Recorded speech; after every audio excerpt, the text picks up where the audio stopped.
Good morning, ladies and gentlemen.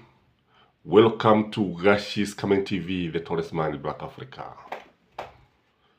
When Minor Jega appeared on Citizen TV, which is a national TV, that is on Wednesday, that program JKL, he told Kenyans that Uhuru Kenyatta is planning to visit Mount Kenya counties to thank Kenyans, especially the Kikuyus, for voting him for 10 years, for making the President of the Republic of Kenya. That is a fourth President of the Republic of Kenya for 10 years. This one caught my attention, and I was left with many questions.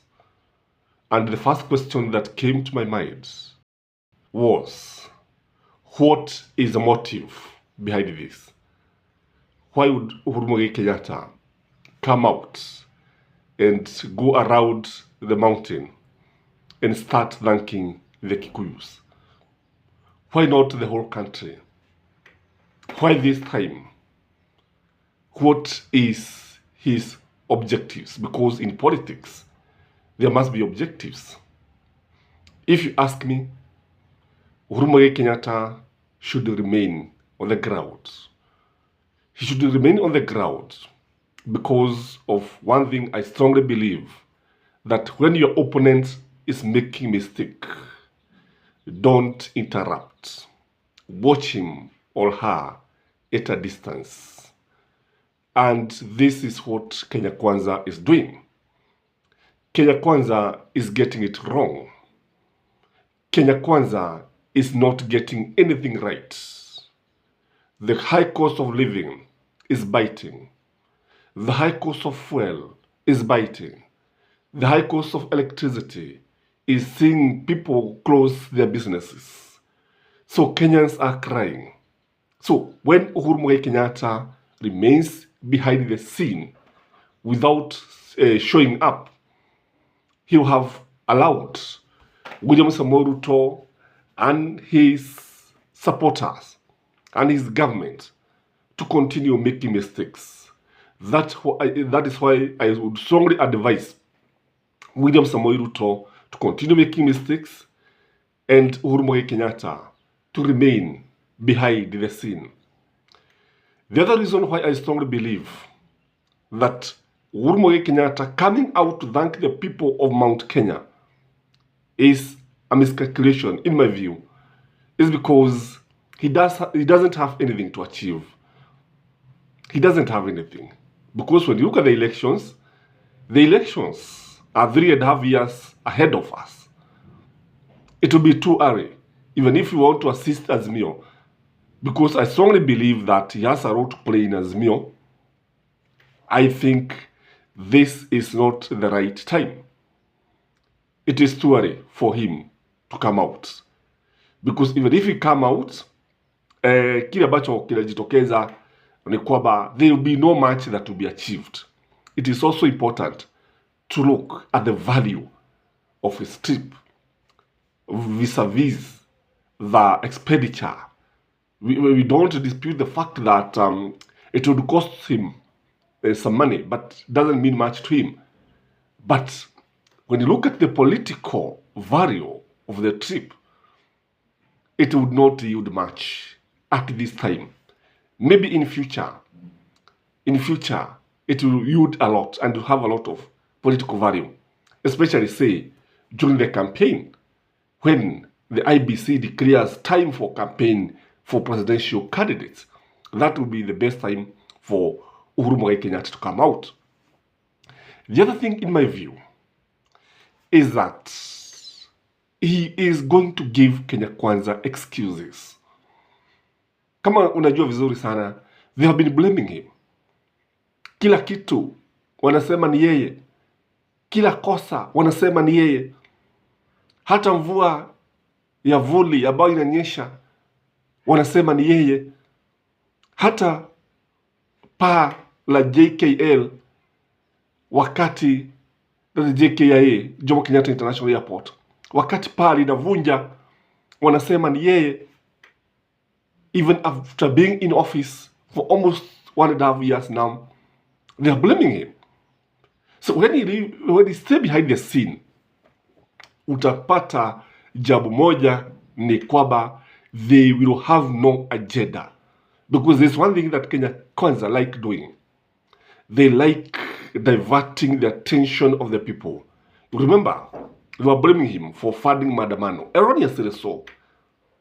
Kwa sababu wanajua ya kwamba wanaogopa, walikuwa wanaogopa wana kwamba ikiwa angeingilia basi matokeo yake yangekuwa mabaya sana. The fact that he has his people still in government intact, because it will take the 7th president of the Republic of Kenya to remove the influence of Uhuru Kenyatta from the government, and even some people who are in government courtesy of Uhuru Kenyatta. Some have the security of tenor, some are in the security, whatever, interior, all ministries. You find Uhuru Kenyatta supporters and sympathizers. So these people are still there, and that is why you see the government becoming rattled and becoming very uneasy. You know, when dry bones are mentioned, an old woman will always become uneasy. Ladies and gentlemen, the other reason I strongly believe that Uhuru Kenyatta should not come in the Mount Kenya counties is because once he will come. You know, one thing I know, that one of the major reasons why Kenyans want to see Uhuru Kenyatta in public akituambia fellow Kenyans ni kwa sababu he is absent. According to Robert Greene, the author of the 48 Laws of Power, it is important to make yourself scarce. When you become scarce, you increase your political value. And one of the reasons why William Samoei Ruto has lost his value, political value, is because he is everywhere. We see him everywhere. We see him opening cattle dips. We see him opening police stations. We see him opening boreholes. We see him opening things that don't need the president. Some projects should be actually launched by the MCs. Others should be launched by the governors.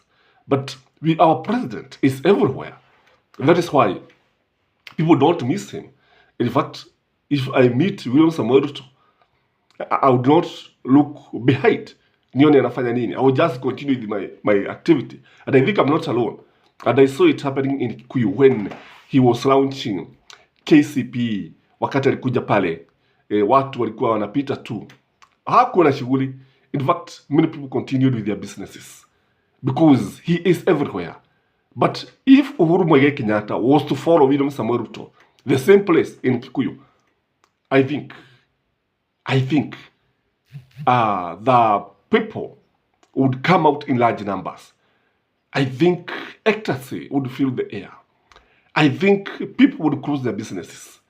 I think he would be given a hero's welcome wherever you go. So this hero's welcome, if he comes out now, and then he comes again after maybe 3 months, people will get tired. People will get tired of him. So the best thing is to keep the people on a waiting mood. Let's wait for Uhuru Muigai Kenyatta to come out all the way to 2026. Maybe 2 or 3 years, the months to the elections. As long as he's healthy, as long as he's eating, as long as yeye anakuja kuangalia tu miti yake kama alivyotuambia.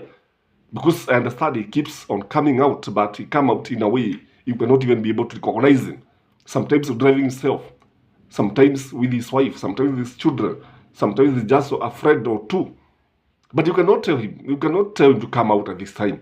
So that advice by Maina Jega and I think the close allies of Azimio, because Azimio I think would like Uhuru Muigai Kenyatta to come out. I think it's wrong. It's not the best thing. Let's call a spade a spade. But in the fullness of time, Uhuru Muigai Kenyatta will come out. And that time, he will not come out to thank the people of Mount Kenya. He will come out to thank the whole country.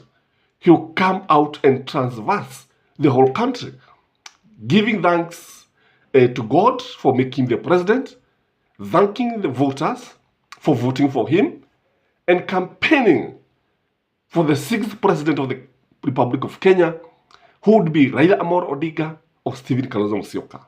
Because I strongly believe the 6th president of the Republic of Kenya will be either Raila Amolo Odinga or Stephen Kalonzo Musyoka, and that is 2027.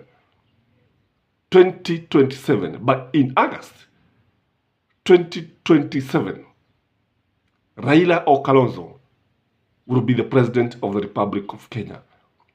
That is my take, ladies and gentlemen. As usual, let us interact with the comment section and let me know what you think about Uhuru Muigai Kenyatta, because this is something I don't support at the moment, but a time will come when I will give it my full support. Till next time, bye-bye, and please remember to like this video and enjoy your Friday. Bye-bye.